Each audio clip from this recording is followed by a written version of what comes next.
Last Pint Productions presents the New Way Podcast with Ben and Matt. The New Way Podcast contains adult content, including superheroes, explosions, and Bill Paxton. Listener discretion is advised. Let me tell you about this guy I know, Jack. Mean kid, bad seed, hurt people. I like him already. Big man in a suit of armor. Take that off. What are you? Genius, billionaire, playboy, philanthropist.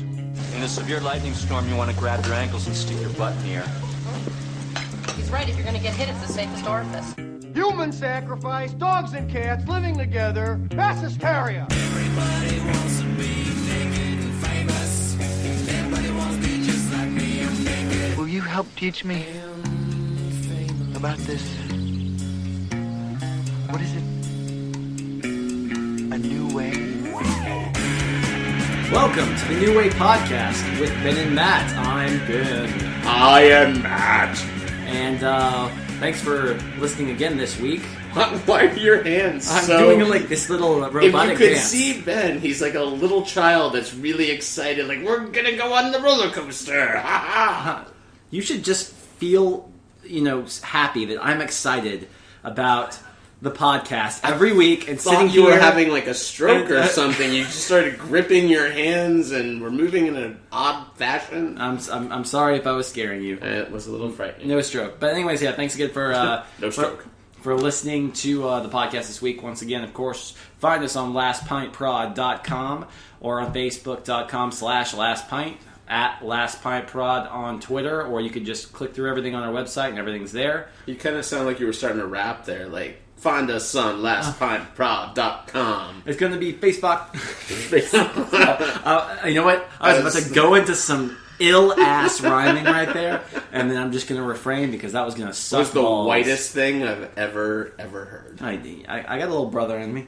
No, I don't know if that's possible without you actually having a little brother inside of you. Yeah, that's what I meant. I have a little brother inside of me. Like Black Leprechaun. No, like inside Black Leprechaun. inside my brain. Like anytime I come out and I say anything that's like increasingly like childish, that's my little brother. Oh, little brother, not like brother.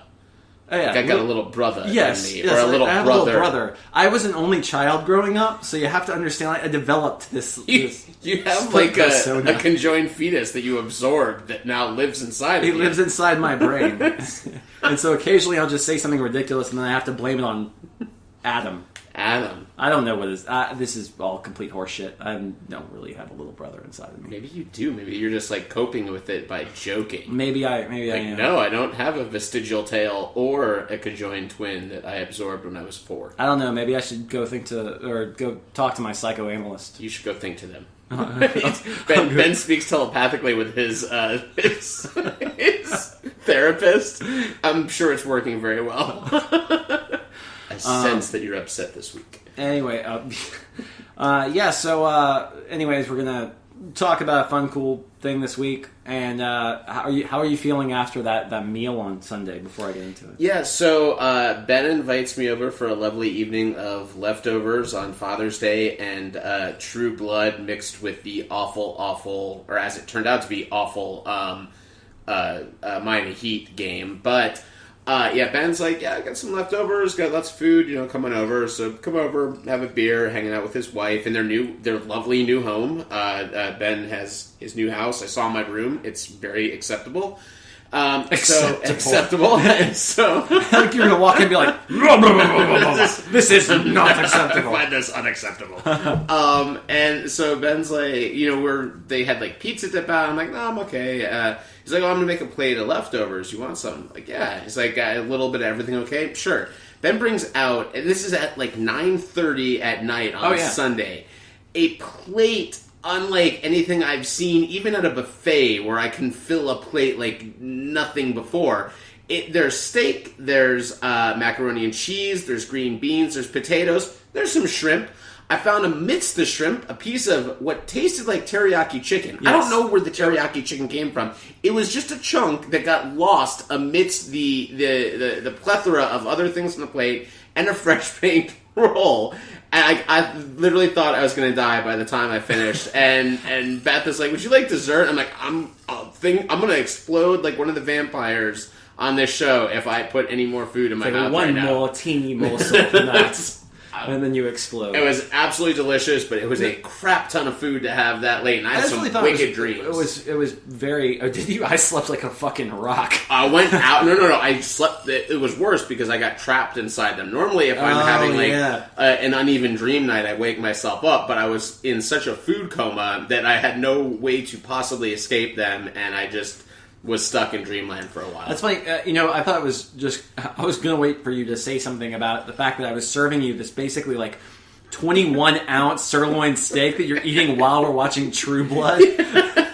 So, like a bleeding steak. And I'm sitting there, and like the food was good enough that I didn't care that there's a combination of people exploding and naked women turning into wolves and engaging in threesomes, all while I'm eating steak and things. I was like, this is pretty damn perfect right now. Yeah. If this was every night of my life, I'd be a pretty happy fuck. You're like meat.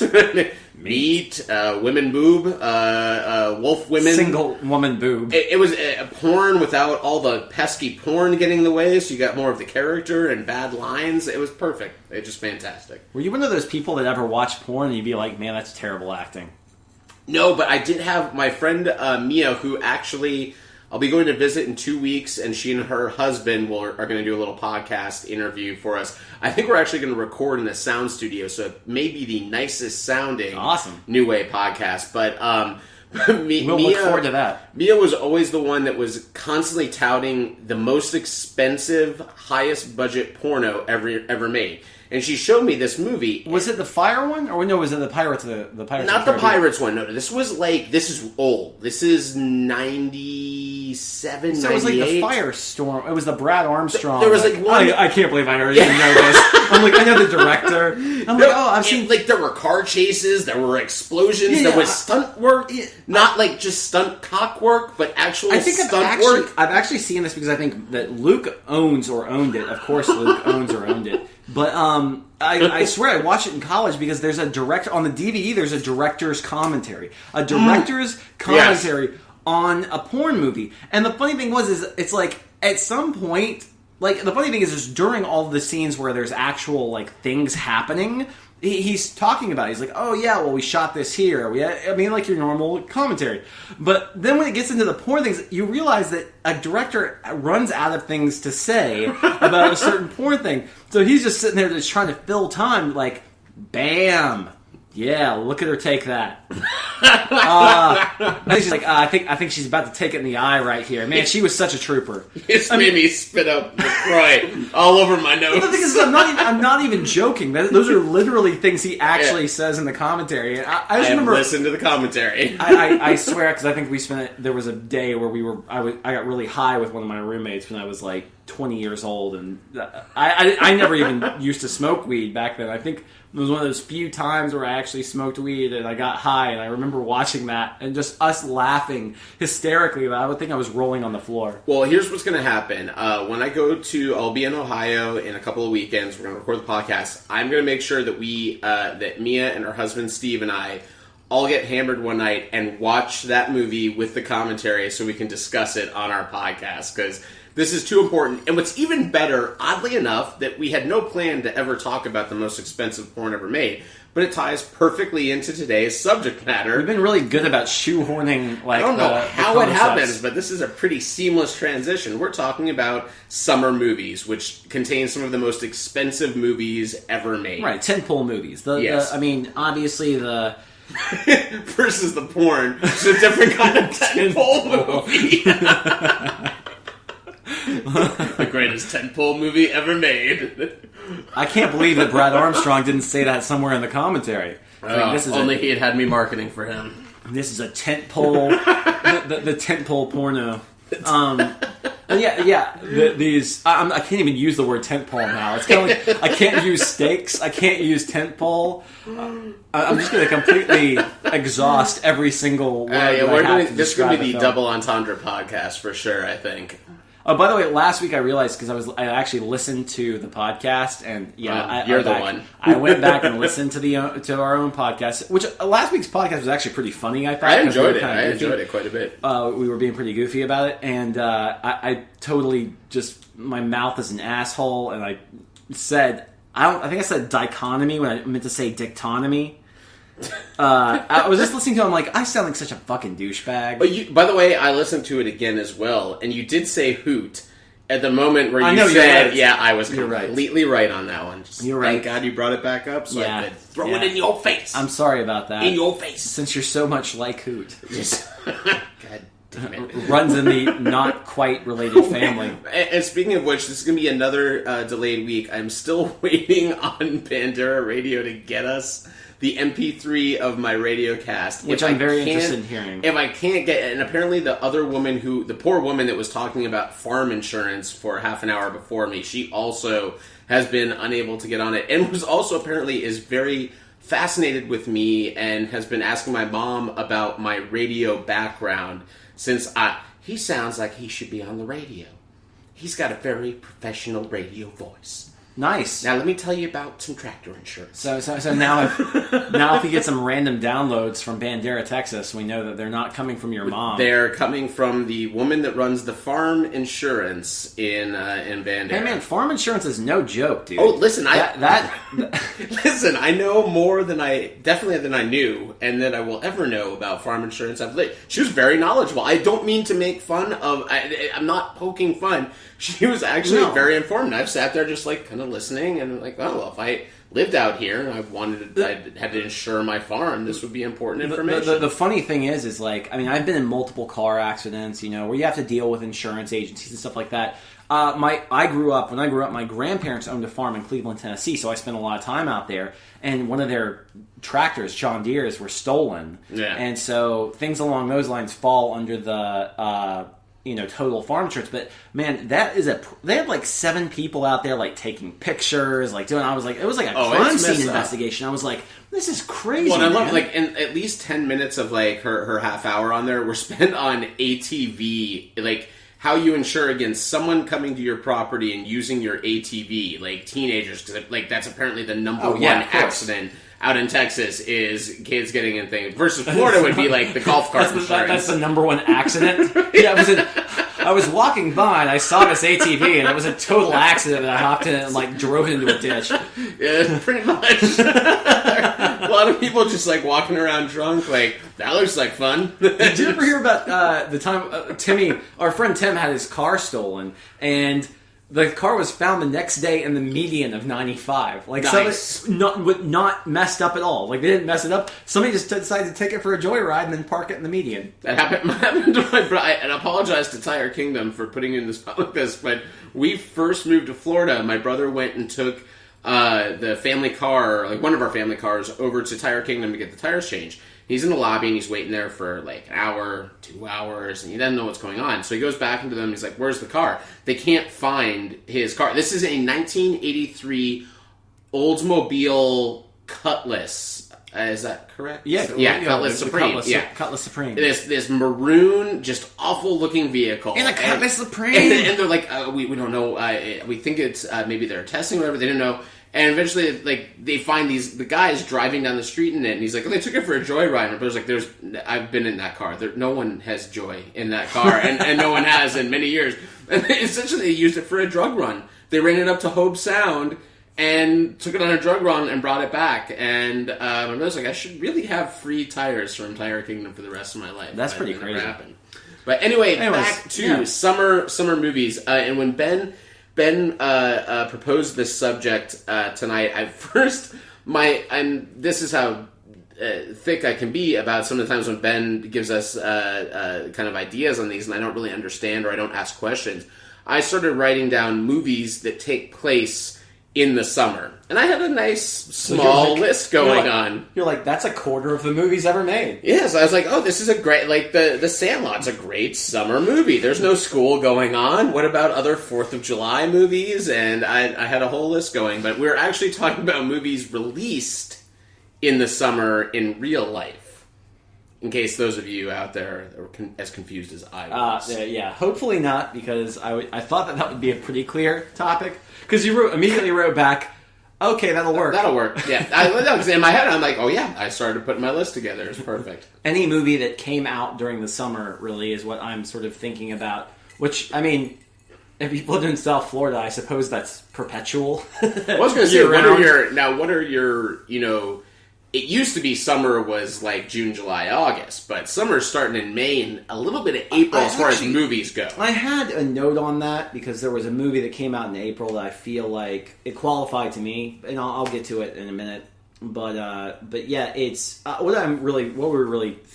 was thinking about when I proposed the subject is just because we're getting into those dog days of summer right now, where tentpole films are coming out left and right. I mean, every week or every other week, you're going to have a film the studio has sunk $170 million into, and they're releasing it, and they're hoping that this is going to be the one that breaks even and makes a shitload of money. Or breaks a record, or runs for 7 weekends. Like and honestly, I mean, to this point in 2013, the tentpole films have all done very well. We haven't had our customary flop yet. We will with Lone Ranger. Which I think we're going to have that with Lone Ranger. There's just no interest for that film, I think, whatsoever. And Ben and I were talking about this earlier, I think World War Z is going to vastly underperform. I think it might underperform, but I don't think like I said, I think it's going to critically overperform. Maybe, but that can still be a flop. No, it can absolutely be a flop. But I mean, there are some things, and before we even kind of get into the major, what I wanted to do is kind of go back through our lives, because Matt and I are a couple of years separated, so we might have some different movies listed that we thought were the most important tentpoles of our lives. The most important. I said tentpoles again. Matt, just keep thinking of porn. Let's just do the question now. What was the most important tentpole that you had in your life? You know what? I can answer this one. Highly embarrassingly so, but I'm going to do it. Do it. Fine. Well, the most important tentpole in your life, or the most frightening, is always the first. Well, remember, you've already asked me about the first direction. I asked you about yours, but mine was worse. Mine was in a room with several of my family members in Wisconsin watching a Whitesnake video. I was in front of the TV, thank God, laying on my stomach, and there were scantily clad women romping around a car, on the thing, and I was like, well, what the hell is that? And this thing happened, and I had and it was literally the tentpole of having to push my body weight down to. So it's like, I don't know what's going on. I don't want anyone else to know what's going on. Did you do a cock push-up? It was real close. I was I'm 10 years old, or younger than that. I was like 7 or 8. So I was a little guy, but it was It scared the fuck out of me. I totally thought something was wrong. Like, my body was broken. And I did not correlate. It didn't make sense to me that something going on in my head could affect something else in my body. Like, when you're 7 or 8, you don't have, psychosomatic responses programmed into you. But that's very fair. Well, anyways. That's awful. I'll try and move away from all of the conversation about tentpoles. You want to talk more about that? No. I'm okay.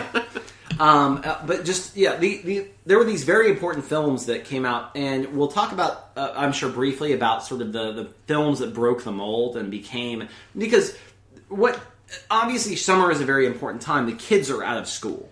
So, especially when you get into your teenage and early teenage years, you get a lot of repeat viewings. Yes. From kids in theaters, at least you did for a really long time. While it's slowly starting to phase out, because the thing is movies are making more and more money now, but I think that's because a lot of the films are marketed to these much wider audiences, where they're really trying to reach every single demographic. Whereas before, you would have your event picture, your event poll pictures, your event picture action movie, your event picture romance, your event picture. I mean, then there's been a lot of crossover as the things have gotten a little bit bigger and a little bit more, wide-reaching as far as... So you have a lot wider of an audience and sometimes less repeat viewings, except when you're talking about superhero movies, which obviously kids are going to go see over and over again. Well, and I wrote down, I had kind of... I split it into 3 sections, at least, as far as how a summer movie becomes popular. So you have one, which is the anticipation movie. You just have a movie that is marketed enough ahead of time that's either mysterious enough or that's shown enough that everyone is just like, oh my god, I have to see this movie. Something like The Avengers falls into that. Well, here's the thing, though. I would like to also split that into two groups. I would like to split that into groups of movies that are standalone that have no precursor or precedent set for them, and ones that are sequels to other movies. Because the thing is I feel like there are lots of event films. This is going to be really difficult. I mean, because come on, tentpole is like the word for it. No, and you're right. I mean, that's like Inception. It was one of those for me that I was dying to see. That's not tied to anything, but it's based on a director and a cast and an idea. Right. And you know what's funny is even that. Yeah, I mean, it definitely qualifies. But yeah, I want those movies that had nothing before them. And then there's also the sequels. Because sequels are a huge part, especially nowadays. Well, I'm curious, like, what do you put into anticipation that was... Well, I mean, okay, there are ones. I have a big one, but we'll get to it. I think we're probably talking about a couple of things like that. But yeah, so there's anticipation movies. Then there are word-of-mouth movies. There are these movies that come out that are sleepers during that weren't expected to do something amazing during the summer. And then they came out, like... I can give you a good one. 2005, Little Miss Sunshine came out in like July. Well, no, it was not. Was it August or was it? That's a third group though. Because that's a smaller movie based on word of mouth thing. So I'll get to that. The ones that are the word of mouth are more things like Pirates of the Caribbean, the first Pirates of the Caribbean. Everyone saw that preview the first time, and everyone's like, "Oh my god!" They made a movie based on a ride. Everyone thought it was going to be this ridiculous movie. And the people that went to go see it, you have kids that want to go see the pirate movie, and there was enough interest based on the previews to get a decent opening weekend. But that movie had legs. Like, that movie was one, and it was one I had no interest in seeing, and I had 10 friends come to me and say... It made like $40 million like 5 weeks in a row. Yeah, and they're like, you have to go see this movie. And it grew. And that's very rare over summer, especially when it's crowded, and you have a lot of other movies competing against it. And then the other are my third grouping is August releases. August is always the most interesting month of the summer because you're always going to have one indie flick, something like My Big Fat Greek Wedding, that winds up playing for 3 months and growing. It plays until December. And you even have bigger movies like The Fugitive, which was an August release as well. That people were like, the studio didn't have confidence in it. They didn't think that it's based on they didn't think that this was going to be because you think about Tommy Lee Jones at the time he wasn't Tommy Lee Jones. He'd done a lot of other things, but he wasn't a summer movie. Well, here's the really funny thing. Because I wanted to talk about August too. Because August is, I completely agree with you, the most interesting month of the summer releases. Mm-hmm. And the reason why it's the most interesting is because of exactly what you said. It's a combination of smaller films that the studio does not have any confidence in whatsoever, because that's when the summer days, school's going back. Although it's now the start of the award season, August. Which is why some people are starting to drop some of those indie films, or some of the ones that might get a little bit of buzz in there, but still September is really when that starts to pick up. August is the reason why it's become sort of that, because traditionally you have such a huge fall off in box office revenue from July to August. They say, well, so few studios put these majorly marketed huge films on because they don't want to lose money. Yeah. So as a direct result, a lot of these companies will put their movies on because there's not a whole lot to play them against. Yeah. You're not playing against the Pirates of the Caribbean. You're not playing against a Batman. All of those have come out in July and spent themselves. So the studio is sitting there crossing their fingers that one of two things is going to happen. It's going to be what the big 80% of the big budget August releases blow dogs for quarters. Yeah. They suck. I've never heard of that phrase before. Blow dogs for quarters? Yeah. That's horrible. Well, I'm glad that I can... God, those poor dogs. The dogs want it. That's the reason. The dogs are paying the quarter to be blown. I still feel bad for the dogs. Okay. Dogs don't have any concept of money. We're not talking literal here. Okay. Anyways, then you have these 20%, which are essentially films that they may not have had a whole lot of confidence in, but end up actually performing and being those big August performers, and they end up actually making some noise and going in, into the fall and giving those studios a little bit of steam, and then you have your independent films because they're released during that period because they're not playing against anything else, and so that's really your like what was last year, like Seeking a Friend for the End of the World came out in August, and they were like, that's a perfect time for that because it's a film that plays to female and male demographics.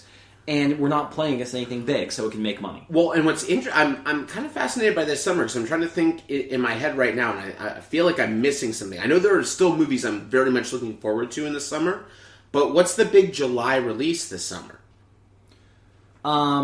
July releases this summer. I mean, we've got Lone Ranger, which is not really... I don't think anyone's expecting that to do much of anything. You got the new Monsters, Inc., but again, that's another one... Oh, yeah, that's right. That is coming out this weekend. So, I was like, what... Normally, you have that July 4th, that huge summer's release. been inching up, because the movies that have made more money typically come out in May or early June. But there's still always that big July movie. Like I'm surprised. Like I We're realized this missing- weekend that Superman came out, and I'm like, oh man, that usually would be that July release, like that really like heart of summer. Yeah, we're definitely missing. You're definitely like we're. I mean, I know there are other movies. There's Elysium, there's Kick-Ass 2, but those are August releases. There's the Edgar Wright movie. That's another August release. I think sadly enough, it's the Lone Ranger.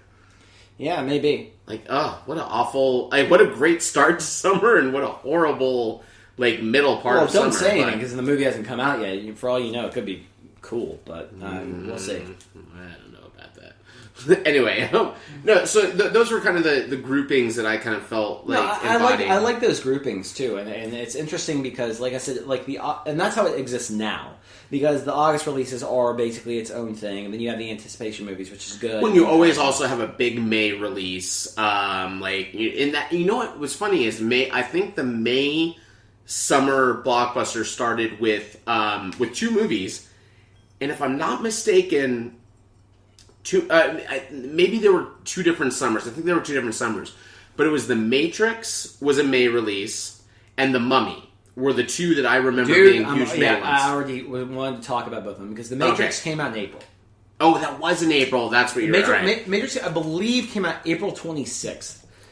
And I remember it very specifically because that would fall under one of those anticipation movies that had no precedent. Yes. I saw the trailer for The Matrix, and I was like, I am so fucking excited about this movie. I had no idea what I was about to watch. Yeah. I had not seen Bound. I found out who directed The Matrix and went and watched Bound and was like, wow, this is a really good movie. Yeah. And I really, really enjoyed Bound a lot. But I did that before I had seen The Matrix. And that was a movie that became a slow burn. The Matrix was played the entire summer. Oh, yeah. That was a huge... was one of the few films that actually made more money its second weekend than it did its first weekend. I believe it debuted to like $27 million. It grew. And the following weekend it made 33, and the weekend after that made 31, and the weekend after that made 27 again. I mean, it was one of those movies that just had such legs. Do you want to know something really crazy? What? Because I was like, I think it actually came out closer to May. And I'm wrong by a pretty decent amount because you're wrong as well. Oh, well. March 31st, 1999. It was released in March. Well, the thing is, I saw it on opening night. So, for some reason... March 31st you know what? You're absolutely right, because I saw it. I saw that movie the night after my class trip, which was on spring break, which was right before Easter. It came out Easter weekend. That's right. Oh, man. Yeah, that's I didn't do my research on that. That's absolutely insane. I'm glad I looked that up. That's fascinating. Well, but see, I only listed that as something because I knew it was way on the front end. Like, it didn't even qualify to me as a summer movie when I saw it. Yeah. But it played through that entire summer and outperformed crap that was coming out. There were these huge event movies that were released by the studios coming out in May, June, July. I mean, that summer... Do you remember what signaled the impending fascination with that movie? What was it? The Super Bowl spot. Oh, right, the third. Yeah, there was a Super Bowl teaser that was essentially the bullet time. Do you know what you want to know what the Matrix is? You're not ready, and with the bullet time. And everyone was like, "What the what the hell is going on? What is this movie? How have I never heard of this? It was one of the most brilliant marketing campaigns I've ever seen. No, absolutely. I completely agree with that. But anyways, the funny thing is I also have The Mummy listed. And yes, The Mummy did come out in May. And I hate The Mummy. I wrote down neither of those two movies on my list, but they popped up. No, into my I head. hate The Mummy. I really don't like that movie. I love The Mummy. And I don't know why. I don't like The Matrix. Exactly. See, I think The Mummy is just ridiculously bad, and it's just because it's so cheesy and over the top. And the thing is now, I think it might have been. I was getting to that point where I was getting into that sort of pretentious frame of mind where I was really looking for like some edgy, interesting things. I mean, this was when I was watching like independent films, and I was like, I had gone through because I think in a second I want to go back and go through the films I felt like really, really active, like those event films for me. But by the time I got to 98, 99, I was getting interested in more, avant-garde, against the grain sorts of films. This is no Battleship Potemkin. Well, and here's the thing. You have to realize The Mummy also was released 1 week before Phantom Menace. Yes, you're correct. And I was still excited about seeing Phantom Menace. We all were. And I worked at the movie theater that summer, so I was actually working through that entire period of time. And I remember being just so stoked for the Phantom Menace, and I skipped The Mummy. I hadn't watched it yet or whatever. It had been out for a week. I'd been working pretty much every night or whatever. Phantom Menace came out. I did the whole stand in line thing, and then of course, like most people, besides a few moments in that movie, I was relatively underwhelmed. Yeah. And so I was a little disappointed, and then I saw The Mummy, which was basically just kind of like the antithesis of everything I wanted to see at that point. I really wanted it to be... I really wanted to do something different, and all I got was kind of this grade A popcorn, very showy, very flashy Indiana Jones ripoff of a movie, which is probably better than I give it credit for based off of its own merits. But for some reason, I just can't look at that movie with anything other than just a sour taste of the beginning of that summer, because that whole beginning of that summer just was not a good To me, time. that was it. And maybe it's where I saw it, is that it was a build-up. It was part of that build-up toward Phantom Menace. Like, we all went to go see it the weekend before, and we had all waited for tickets 2 weeks before that for Phantom Menace, to get the early tickets to go to the opening night. The Mummy for me was ridiculous, it was pulpy, it was completely tongue-in-cheek, and I kind of dug it. It was outside of everything that was going on in cinema for a large part during that time. It was very serious. That had these very, explosive-driven summer movies and CGI and all that stuff. Even though The Mummy does have a lot of CGI, there was still a lot of old-school charm, I thought, in the movie. And I love Rachel Weisz. So, some of you may have noticed a slight skip in the sound here. Ben needed to refill. Yeah, I needed to expel some liquids, and Ben wanted through the magic of radio editing to make this a seamless transition. I think it's much more interesting to just have this weird. You realize you're pause going to and have then- 9 seconds of just empty sound. It was 3 seconds. You gave me this weird. You just looked at me and mouthed something like you were going to kidnap pause. someone. Stop it! Just stop it! Just stop it! Anyway, Stop it. Anyway, I was talking about how I like The Mummy, but I'm not going to waste this podcast talking about The Mummy because there are way better summer movies. And Ben brought up a really good idea, which is kind of to talk about our evolution of excitement or interest in summer movies based on age. And before we even get into that, Boring. Borg, the Borg. Before we get into that, I just want to make sure that a couple of things are stated. They've been well documented throughout the ages that the ones that really broke the mold of the summer film, the first one was Jaws. Yep. And Spielberg was sort of the architect of that being such a huge movie. Which then led to, after that, people really starting to release those summer films with the high budgets, basically being like, oh wow, there are people who are out of school, they're going to see these movies 4 or 5 times. Let's do this. Let's take advantage of this. Then it got taken to a new level in 1989 when Batman was released. Because what happened with Batman is it was one of those summer films that was a very huge event, but it was one of the first ones to tie in all the marketing. Yes. Where you had McDonald's and you had, Coca-Cola and you had all these other big people who were utilizing the fact that this film was going to be saturating the market as part of a cross promotion. And they said it's going to be good for the movie, it's going to be good for our product. And so really the first Burton Batman movie kind of took it to the new level that Summer merchandising. to the summer merchandising and to that level, which is so it went from Jaws to essentially 14 years later it became the merchandising monster that it now is because of Batman. So No, and that, I mean, famously my brother wouldn't take me to the opening of Batman, but I had at that point in my possession a Sears catalog with all of the Batman toys.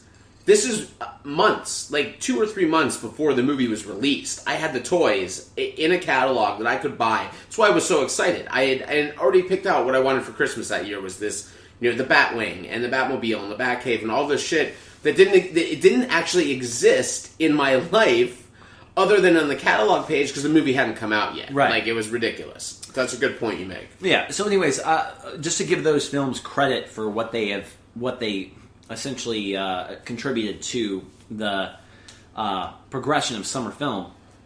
So, Matt's a little bit... I'm going to let you start with what do you think are some of the ones that you really held in high esteem, or the ones that you were super excited for, and what category they fell into, basically, of the three? Yeah, and I'll try to go through these quickly, kind of... off my blister. God almighty. Do you want a napkin? No, I'm fine. I'm not Please? Okay. Anyway... it wouldn't be a podcast unless Ben's picking pieces of his body off in my apartment. I burned my skin off on Father's Day. I wasn't paying attention. I reached into the oven to grab it. It's part of your self-flagellation of, like, I'm going to be a new dad, I have to flay my skin, and no. That didn't make any sense. Totally made sense. Whatever. No, I just burnt myself reaching into the stove, and apparently I was like, something itches, and I was like, oh, that's my dead skin. There we go. I'll try to go through these in the list and kind of give you an idea of, a lot of mine are in the 80s, even though the 90s was really where I was more cognizant of stuff. And that's kind of what's interesting about the 80s. I remember Return of the Jedi being hugely excited because I believe that was the first one I saw in the theater. Oh, you're 6? No, that was 83. 77, 83. I was only 4. Oh, I was 4. Yeah. That summer I was in Wisconsin, and we went to go see it. I remember my cousin wouldn't go into the theater. Like, it was insane. It was this thing. There was that. There was E.T., which was another big summer. So those are ones I remember going to in the theaters, and Return of the Jedi was probably the first one I was somehow cognizant of being excited about. I knew the characters. I knew who Darth Vader was and all these things. But then you have other stuff like Ghostbusters, which I remember the previews for Ghostbusters I was obsessed with as a kid. That was 84, Arizona. so that was a year later. Yeah, so I was 5. We were living out in Arizona, and I remember seeing the commercials, enough so that I recognized the Paramount logo. Not Paramount, Paramount. No, it was Columbia. Columbia. Oh yeah, with the girl holding up the torch. Yes, that I remember that. Statue of Liberty. And because they used to show that in front of previews. Like, old previews used to have, the first thing you would see was the studio logo, which you still sort of do now, but not as much. But I remember that logo, and I was dying to see it. My parents were worried it was going to be too scary. My brother was like, "Don't bring him around with us because I don't like him," and all these things. But it was I remember that movie very, very well. And then there are other ones that I didn't actually see in the theater. Actually, no, I take it back. I did see it. I saw Aliens in the theater, but I had not seen Alien yet. I thought you said, wait, what films did you say you saw that were rated R first in the theater? Oh, I saw The Untouchable. Those weren't the first ones, though. That was just a weird double feature of The Untouchables and RoboCop. I'd seen R-rated movies before. Not in the theater. Yeah, I saw Aliens in the theater. Well, I asked you what was the first rated R movie you saw in the theater, then you said... I'm going to tell you the two that I remember the most out of it. I didn't think about it. Because Aliens is rated R. Well, it's funny, because I saw Aliens, and then we rented Alien after I saw Aliens, because I had never seen it. And I was eating spaghetti that day in front of the TV, and my brothers just kept laughing the whole opening of the movie, and I didn't understand why until the alien pops out of him after he's eating the spaghetti, and I was horrified for a long time. Of course. But yeah, that was one of those. My biggest one, probably, of a movie that I had no idea about, that I went to see and became obsessed with, was Back to the Future. And Back to the Future also may hold the place in my life of the only time all 4 members of my immediate family went to a movie and all of us absolutely loved it for all of the same reasons. And I think it was the last, and it's mainly my dad. My dad's sort of the odd duck out in movie going. But Back to the Future was one of the only times we all got in the car afterwards and everyone was just like, oh my god. That was like one of the greatest movies. That was so amazing. And that was a huge summer one. And the only last one I'll put on for the 80s stuff, because we already talked about Batman on there. The other one is one you probably wouldn't have in your list, but I was looking hugely forward to it because of a previous effort. I was a huge fan of Weird Science, so the build-up to Ferris Bueller, which was a summer movie when we were out in Arizona, I was dying to see Ferris Bueller, and I thought it was the greatest movie, even though I didn't get probably half of it as young as I was. But yeah, that was another one that that was where the first directors or writers that I became aware of as a child to follow. Spielberg is number one. As soon as I saw E.T. and I learned that he directed Raiders of the Lost Ark, another summer movie, and that I don't think Temple of Doom was summer. I think that was winter, but Last Crusade was definitely summer. That was the same summer as Batman. Last Crusade came out in May, I think. It came out at the end of May. Yeah, it was. I mean, it was a summer. It was a summer movie. The same. It was in '89 or 89 along with Batman. Yeah. What the hell was I just talking about? Well, you were talking about. I just totally lost my train of thought thinking about Raiders of the Lost Ark. Oh yeah, the ones that that got me that I was recognizing them, and the other was John Hughes. I knew a John Hughes movie. I knew The Breakfast Club. I knew Weird Science. I knew these things. So I knew when Ferris Bueller was coming out that this was something to be excited about. I know the people that are involved with this. I want to go see this movie. So it's really funny because you say that about the 80s, whereas I became sort of the real geek, connoisseur, sci-fi loving, I mean, I always loved kids, or I always loved kids. What the fuck am I talking about? I always loved... Tenfolds. I love the movie Kids. No, I always loved movies as a kid. I watched everything that came out and everything along those lines. I was never really the one who was adamant that we go see movies in the theater. I don't feel like I was ever... movies would come out and I'd be like, oh, I'm excited about going to see this. Or, I'd want to go see it with friends or whatever. But I think it was the summer of '93... It was Jurassic Park that made me sort of the geek, because I just remember being so... Because I love dinosaurs. I mean, I was 10 years old at that point. Every 10-year-old loves dinosaurs. Yeah. You've loved dinosaurs since you were 5 or 4 or whatever, and you know all of their names. And I hadn't read the book yet, but I was really, into it. And that was, I think... I can't remember before Jurassic Park being excited about the films that were coming out. But I think it was right after that I got my subscription to Cinescape. And that I started going through all the New York Times reviews. And I started going through everything. And I think that Jurassic Park sort of kickstarted it for me just because it was a huge event film. I saw Jurassic Park 7 times in the theaters. Oh, wow. Because it was on all summer. Yeah, And then it went to the cheap theaters. And I saw it twice in the cheap theater, because...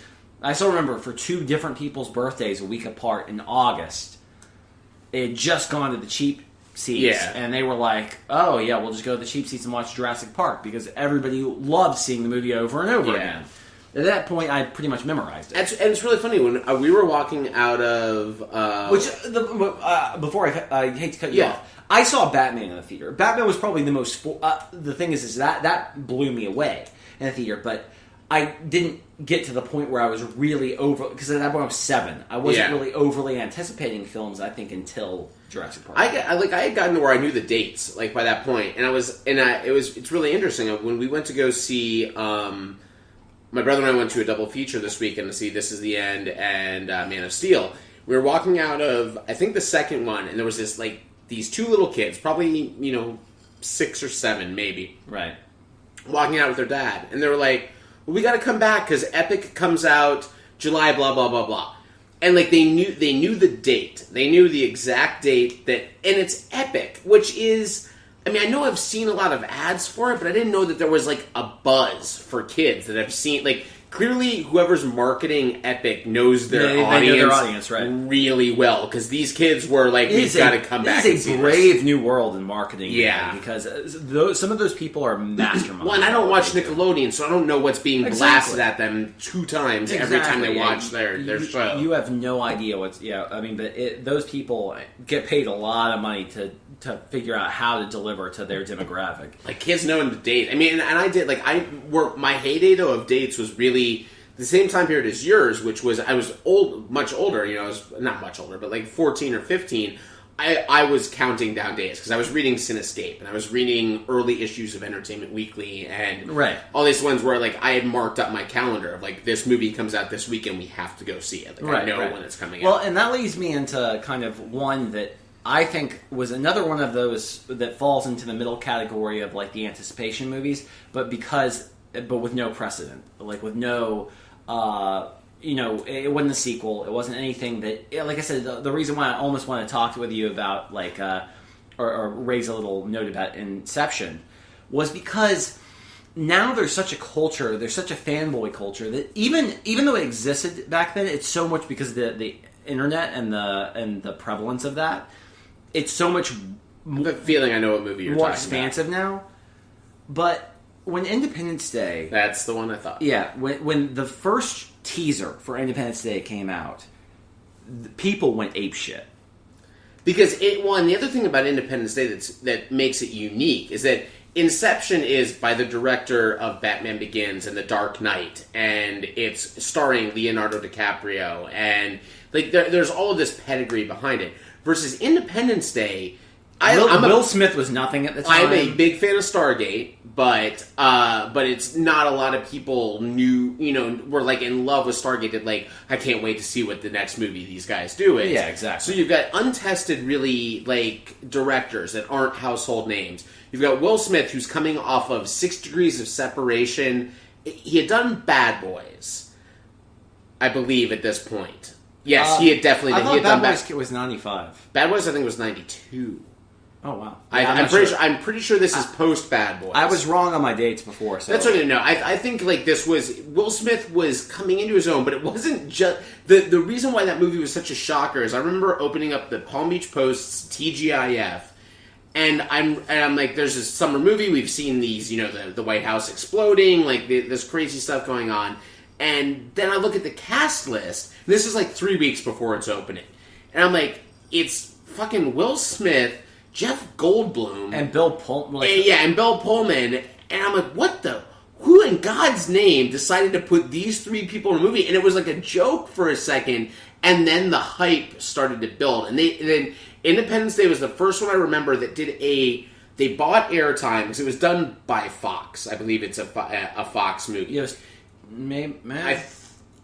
whether or not, I know that it was on Fox, they did it. They ran a fake like documentary following the people that were going up, and it was the main girl, the girl that was the stripper friend that like held up the sign.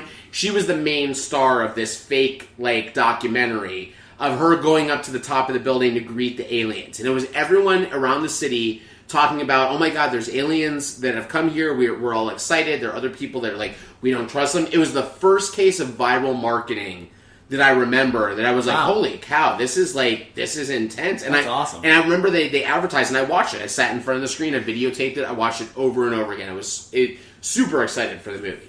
And the movie, of course, was what it was. It was it was entertaining to everybody who watched it at the time. It's one of those movies that you go back and you get a little weird when you watch it now, because I don't know, at my age, when I watched it, it was completely satisfying to me. I loved it. I watched it 4 or 5 times. I watched it 4 or 5 times in the theaters too. Which is the same thing that happened to another film, and I'll go ahead and take it there a couple of years later. Twister. Oh, I'm right on the same track with you. Same director, different movie. Oh, Speed? Yeah. Well, Twister came out in, I think, 98, or 97, 98, whatever, because Speed... The thing is Speed was one of those movies... That was a word-of-mouth movie. Yeah. Speed came out, and Speed wasn't very heavily marketed. I didn't see Speed until it came on video, because I still was kind of, like, iffy if my parents were going I saw that, to like, 3 times in the theater. but I was still at the age where my parents wouldn't take me to all the rated R movies. Yeah. So, but Speed... I was old enough to get into my own. Speed was one of those movies that was released and then just became a kind of a monster. Like, everybody was like, this movie is awesome, you have to go see it. And because I still remember, I had older friends who were like, Speed is so badass, man. And I was just like, fuck, I can't go see this movie. And my uncle is like, I think it's my favorite movie of all time. And I have this young, cool uncle that, he was the guy who, he showed me my first rated R movie, which is The Terminator. And was like, he was like, yeah, Speed's like my favorite movie of all time. And I was like, oh my god, I can't wait to see this movie. And I saw it and delivered to me even on video, on VHS, on my little shitty 21-inch screen. It's one of my mom's like all-time favorite movies. She used to call it The Bus. She couldn't never remember the name of it. But she was like, let's turn on The Bus. And my mom is very much my mom was like too cool for school hipster before there were hipsters of like judging movies. She didn't like Jurassic Park. She thought it was weak, and there were lots of problems with it. But she fucking loved, to this day, still loves Speed. Loves it. Yeah, well, I remember Twister was another one of those movies that... the funny thing is, it also, to me, falls into... It had a strong opening, I think. It opened like 48 mil. People knew a lot. Well, they knew about it because of Speed. They knew Jan de Bont was like a name at that point. Right. Okay, so the funny thing is that... I didn't care, and I don't remember seeing as much, media saturation for Twister as I did for some of the movies like Independence Day. But I still remember the weekend that came out, I had no interest in going to see it. I just knew that there was a big review, and people were like, yeah, there's all sorts of stuff flying around, basically. On Saturday, I got called from 4 different friends who had seen Twister the night before. They were like, have you seen Twister? It's awesome. I was nearly crying. I was like, Mom, I have to go to the theater. I have to go watch this movie now. And was that in August? Very release, important. Or end of July? Yeah, I think it was June.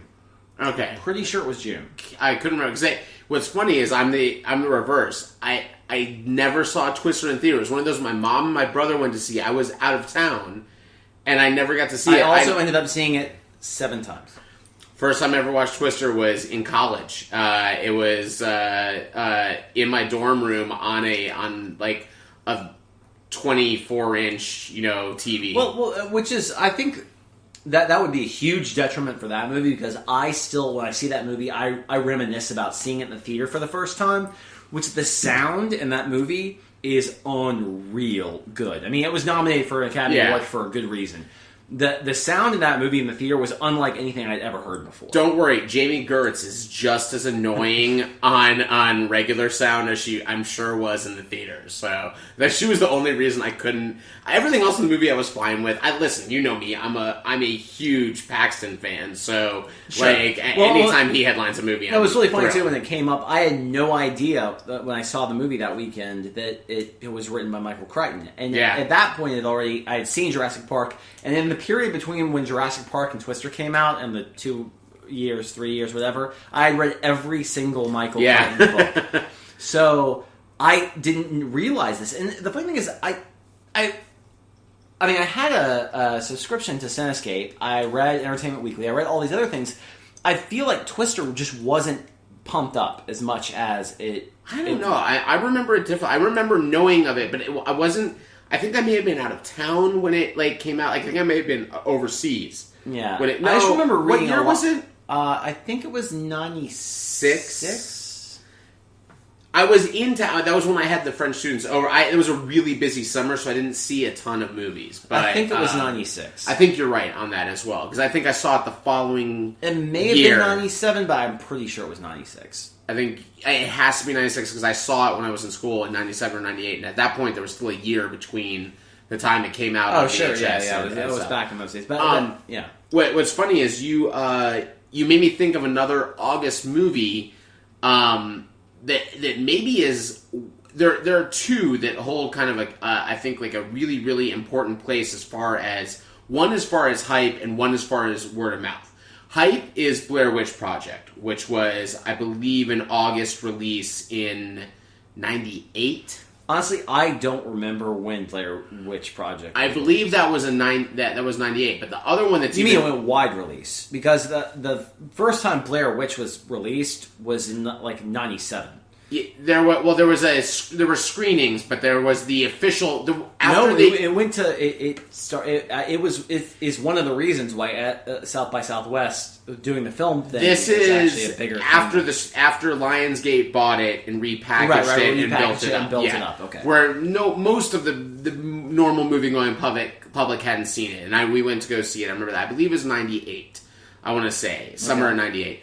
But the other one, it was another one that I missed in the theaters, and I had to watch on DVD, which was The Sixth Sense, which was one of those August releases that hit and ran forever, and also buried... Ran until Christmas. Yeah, well, and it buried that poor Kevin Bacon. Always poor Kevin Bacon. It buried the David Koepp movie with Kevin Bacon, Stir of Echoes. It was very similar. It came out like a week later. Well, Stir of Echoes, I still remember when the Stir of Echoes script sold for like a ridiculous amount of money. I mean, I forgot how much it was, but specifically, but people. Of course, because he wrote Jurassic Park. Right. But I just remember that he had so much clout with that the Stir of Echoes script, people read it and they were like, "We're going to give you like $4 million for this script." I mean, it was a ridiculous amount of money.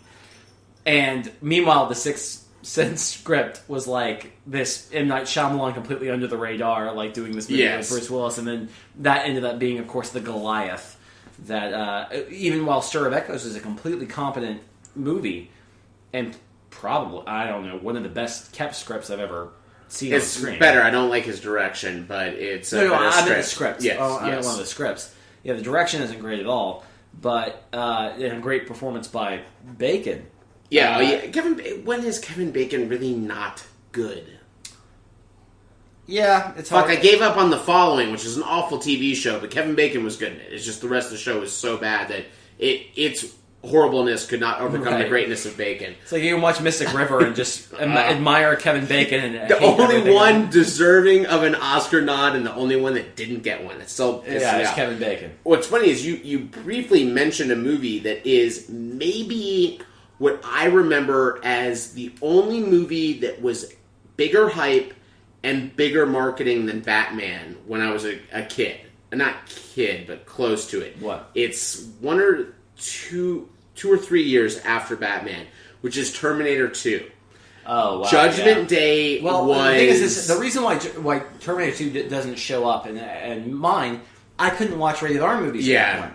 I was not allowed to see... And the main thing is, the summer that I saw the Terminator was right after Terminator 2 had come out. Gotcha. So, of course, the kids in my class, the cool kids who had seen Terminator 2, were fucking raving about it. I'm like, I can't see that movie. Well, and Terminator 2 was one of those weird ones that, like, even people that, like, even friends of mine that weren't allowed to see R-rated, somehow everyone wound up, like, I mean, I was on the cusp. We were all, we were allowed to go to it with a parent. We were over 13. Right. So, and it was only a PG. It's not an R-rated. It's a...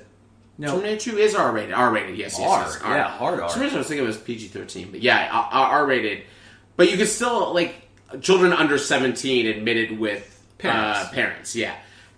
So we were allowed to see it, and that one also hit huge on VHS, gigantic. Well, here's I want to kind of wrap it up. The one thing I actually missed over on, and I think based off of, like I said, there was things that were built up a lot with, like, Cinescape and things along those lines. The one that was built up a whole lot that I actually think delivered for me, and one of the few that actually... Typically when I build it up a lot, when reading about it, I would be let down. Like with your Phantom Menace, or with, I wasn't that built up about The Mummy, but I was interested in it because it was, it was a new thing they were doing by rebooting a franchise, which is now fucking tired. See, maybe that's why I like The Mummy. I was the only one of my friends, a couple of my friends had already seen it, and they invited me to go out because they loved it. And I was like, I think this movie looks stupid. It's just ridiculous. And it's Encino Man fighting a mummy. I don't understand why anyone wants to watch this. But one of the movies that actually lived up to the hype to me was Mission Impossible. I really loved the first Mission Impossible, or the reboot of Mission Impossible. Poor Emilio Estevez. Poor Emilio Estevez. But I remember being very excited about that movie, and then getting a movie that I was not expecting, and still loving the shit out of it, and which I think is a really interesting thing. And then the last thing I wanted to tie into was really my last. I mean, because here's the thing: once you become, I guess, more adult and to the point where you can see the movies whenever you want to, and I don't think they hold the level of reverence that they do for you when you're a kid, and it's not. You don't have immediate access to this. You have to make sure your parents are taking you. You have to make sure that and these movies are still going to be successful because adults go see them, but we hold them in this sort of interesting place in our minds, based off of how they played in our past. The last one I could think of, I mean, really,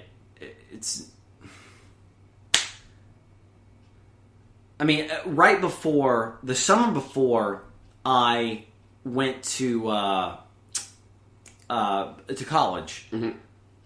Well, actually, no, excuse me. It was the summer before. The summer before I went to college. It was the summer before my senior year. But I was gone that entire summer. The penultimate summer. I was gone that entire summer. I was in Iceland. X-Men came out, and I was so excited about X-Men. So excited, in fact, that I was ready in Iceland a month afterwards. After we got out of the camp that I was in. When I was spending 5 days in Reykjavik getting drunk with my girlfriend and getting drunk for the first time and hanging out with my girlfriend and having fun. That was like such a 14-year-old giggle. And then I put my hand on a pussy. It was such a good summer. It was so good. It was such a good summer. Oh my god, it was so good. It was so good. Anyways, it was a great summer, but I decided to take my time out of British tit fondling to go to the movie theater. I still feel that way about British tit fondling. I didn't want to do any British tit fondling. I wanted to take 2 hours out of that to go watch the X-Men, and I was pissed off that it was like a Wednesday. It was coming out in Iceland on Friday. Oh. So I ended up seeing American Psycho in the theater. Nice. In Iceland, which was fucking awesome. Hell yeah. It was great, but and because I saw that movie while it was in the theater, it's not in America but in Iceland. But I didn't see X-Men until I got back. So when I got back, X-Men had been out for 4 weeks, and by that time everybody was over it. And I was like, I missed it. After that, I was mobile. I had my own car. I could get to anything anytime I wanted to, and I feel like that was the last one that I was so excited about that I wanted to be there opening night, and I wasn't. I was out of the country. That's so funny, like that, because X-Men came out when I was in college, and then when I was out of college, I was excited about X-Men. We went to go see it, a bunch of us, a Saturday afternoon opening weekend. We loved it. That was a great movie. Yeah. But I was way more excited for X-Men 2, which still, as you know, is my... Oh, well, no, X-Men 2 is my favorite comic movie. And I wasn't as excited for X-Men 2, and it ended up being my favorite comic book movie as well. X-Men 2... And Nick Sancroce's favorite. Yeah, when I remember watching X-Men 2 the first time, and then I watched it a Thursday night showing. Then I was driving up to Orlando to see my friend for his birthday Friday night at UCF. I got done. I drove back down to South Florida. I went again, as soon as I got into Jupiter, I went to the theater that was in my neighborhood. I watched it again, and then I took Monday morning off of work to watch it a third time. It is the only time I've ever literally not been able to stop myself from having to watch a movie again. And it was, I'd like to say it was because of one thing, and originally it started just because of the opening scene. I still think the opening of X-Men 2 is the most fantastic combination of direction, character, music, everything in one scene. I think the beginning and the end of that movie are so well done. And it's the only time where the heroes and the villains both work equally well. There are a lot of movies where you can say, I love Iron Man. I love what they do with Iron Man as a hero. But the villains don't always add up. Right. Or Batman. I love the Joker, but Batman's kind of a secondary. Versus X-Men 2, you look at it and you say, Magneto, amazing. Stryker, amazing. All of the good X-Men, amazing. Pyro, who's on both sides, super amazing. It's fucking great. Before we're definitely over in our time here. Where are we at? Hour 3 minutes. So okay, let's finish. We can add that. There's only one thing we have failed to talk about, which is maybe the most important audience. We sort of talked about it earlier for summer movies, and we have not mentioned one, which is kids' movies. And I grew up on Aladdin and The Lion King being huge summer movies. It's a good note. I mean, I think obviously I was kind of, or The Incredibles. Oh, well. Or Toy Story 3. I'm lucky I saw The Incredibles in the theater because Nick and I saw that at the very end of its run. Oh God. I saw that 5 times in the theaters. That and Monsters, Inc. favorite Pixar. I feel bad that I just said that Nick and I saw at the end of its run because I think I saw it with Spud, not Nick. Who's Spud? Spud was the replacement bass player for Nick at Gadget Lane.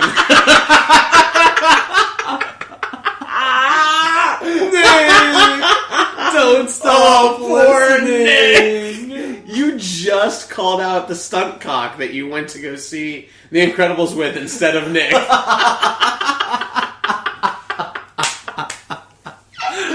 On that note, I think we should end it. I do feel bad that we left out, but I think that the animated films are going to hold their own place when we do our animated film podcast in the future. Yes, I so, like this. anyways, I like on this. that note, we will end on me just completely ruining... That time you slept with another guy and you thought it was Nick, but it wasn't. It wasn't. Yes, that one time. Those 8 times. Those 22 times. I'm so sorry. This actually fits in with this. But on Urban Dictionary, I got their word of the day the other day, and it was something like friend-jacking. And it's like when you meet a group of people and you steal all the friends out of it. And I was like, that's totally me. Because like I totally stole you from Nick. Just like that other gentleman stole you from Nick as well. Much so that you think it was Nick. I thought it would be you jerking off your friends. Friend-jacking. That does make a lot more sense. Wait, why can't it be both? I steal your friends and I jerk them off. Or that's how I steal them. Yeah, when you jerk off your friends and they're like, you did it way better than my other friend. I think we're going to keep you better. Nice. All right. Oh, well, anyways, please visit the website. Go back through all of our old podcasts if you want to, lastpineprod.com. Otherwise, we will probably just talk to you next week. Boy, did that train just slow down just to a depressing area. Now, for those of you that are out there, I'm sure there are some of you that are listening every week. I'll be honest, I still have not listened to our character actor episode in its entirety yet, but I'm sure there's some of you out there that are listening to this every week. Thank you. We want to thank the loyal people that actually tune into us every week. And we hope, honestly, send us your thoughts. Please comment on the website. Let us know what you like, what you don't like. And by the way, this is a great tease. I got an almost semi-committal note from someone who would be a great and a very, very big deal for us to have on the podcast. So there is the possibility in the next 10 episodes somewhere Brett Ratner. We're going to have... Yes, not Brett Ratner? Oh, of course it's Brett Ratner? Of course it is. Yeah, it's the rat. It's going to be amazing. It's just going to be... Just one... Okay. Anyways, we'll talk to you guys later. Thanks so much for listening again this week. Cheers. Cheers. I'm